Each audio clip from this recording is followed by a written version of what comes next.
أنا بس أرجع إلى مثل ما أشار أخوي الأستاذ سامي إلى فكر الشيخ جابر الأحمد رحمة الله عليه، عندما كان هناك رجال دولة حقيقيين فعلا لهم بصمات في موضوع الاقتصاد والتنمية الاقتصادية، إلى أن كانت الكويت هي سباقة في موضوع بناء الجسم الاقتصادي، ووضعت نظريات حديثة تبعها كثير من الدول. عندما فكر رحمة الله عليه الشيخ جابر الأحمد وبنى وعمل الصناديق السيادية التي يعني اليوم ترى كل ما تشاهدونه من صناديق سيادية حول العالم هي فكر كويتي.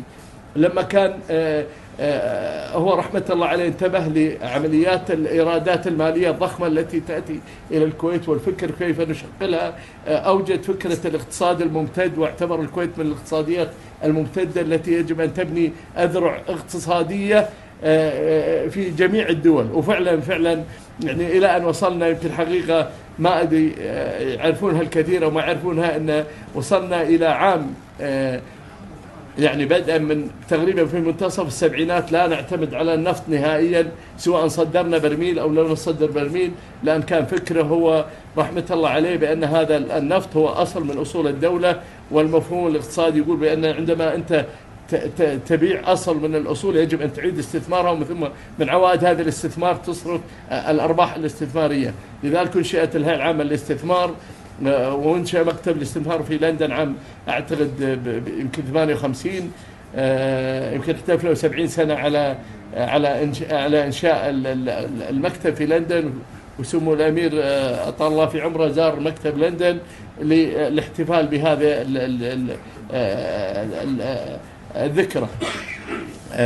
أنا لما أقول وصلنا إلى لا نعتمد على النفط وعندي حقائق على ذلك، وأحب أكدها بأن سلمك الله لغة الأرقام لا يمكن أن تكذب. لغة الأرقام لا يختلف فيها اثنين، لأن ممكن نختلف في تحاليل سياسية، ممكن نختلف في أي تحليل عسكري كذا، لكن لا يمكن أن نختلف في لغة الاقتصاد. أنا أقول إحنا وصلنا عام يعني في منتصف السبعينات إلى أن لا نعتمد على النفط، وعندي حقائق على ذلك. وأهم حقيقة سلمك الله، عندما غزا العراق الكويت عام 90 كان التصنيف الائتماني لدولة الكويت معلوم ومن التصنيفات العالية جدا عالميا، وطبعا تم توقف تصدير النفط واحتلت البلد، و7 شهور سلمكم الله البلد محتلة، و7 شهور اطفاء حرائق، و7 شهور إعادة تأهيل الآبار النفطية، ومن ثم بعد 21 شهر احنا صدرنا أول 100,000 برميل بعد الغزو مباشرة. واحد يسأل يقول وين كان شلون كانت؟ أنا أقول وأحب أكدها على أنه هذا موجود في جهات عديدة ممكن الاطلاع عليها، بأن ناتج الدخل القومي والمحلي الكويتي كان يأتي سلمك الله 65% من الهيئة العامة للاستثمار، و20% من استثمارات نفطية مثل استثمار في بريتش بتروليوم، استثمار في روتردام، استثمار في كيو8، و10% هي رسوم استثمارات نفطية محلية، و5% رسوم طوابع وكذا وكذا.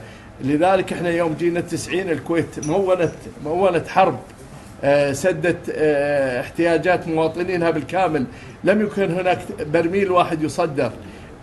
طبعا هذا فكر رجال اقتصاد، رجال دولة. اليوم احنا سلمك الله ما عندنا فكر، عندنا سلمك الله مع الأسف الشديد عندما كان يعني أمانة. برجع إلى نقطة مهمة جدا، ترى العملية عملية أمانة وإخلاص وثقة.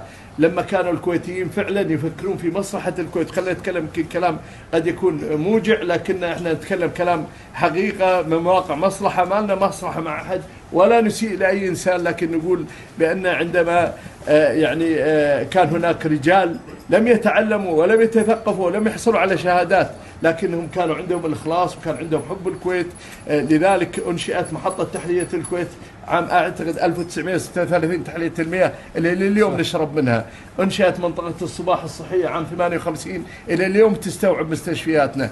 أنشئت جامعة الكويت عام 67 68 وإحنا سكناها في روضة 66 سكناها، بعدين جبنا أخذنا روضة وسكننا جامعة الكويت في روضة وثانوية الشويخ بدال ما نطور ونعمل. وكان من هذاك اليوم كان جامعة الشدادية تسلمك الله، في هذاك الوقت كانت مرسومة جامعة الشدادية، لكنها متى أنجزت جامعة الشدادية؟ أنجزت أمس.